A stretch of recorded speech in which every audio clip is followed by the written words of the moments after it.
मित्रांनो, हा व्हिडिओ पाहून तुम्ही या व्यक्तीला शहाणं म्हणाल की मूर्ख म्हणाल?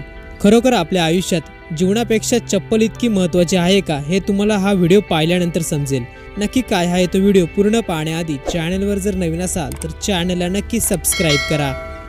मित्रांनो, व्हिडिओमध्ये स्पष्ट दिसतंय की एक व्यक्ती रेल्वे पटरी क्रॉस करत असतानाच त्याच्या पायातील बूट निसटतो। मात्र तो व्यक्ती बूट तिथेच सोडून वर यायचं सोडून पुन्हा मागे सरकतो। मात्र नेमकी ज्या वेळेस ट्रेन येते नेमकी त्याच वेळेस तो बूट घेऊन वरती येण्याचा प्रयत्न करतो। नशीब बलवत्तर होतं म्हणून अगदी काही सेकंदाने त्याचा जीव वाचला। यापुढे तो सुखरूप वर चढल्यानंतर तेथील सुरक्षा रक्षकाने देखील त्याला चांगला चोप दिलाय। खरोखरच त्या व्यक्तीपेक्षा त्याचा बूट इतका महत्त्वाचा होता का? कमेंट बॉक्समध्ये नक्की सांगा। व्हिडिओ पाहून तुम्हाला काय वाटतं? आपली प्रतिक्रिया नक्की कळवा।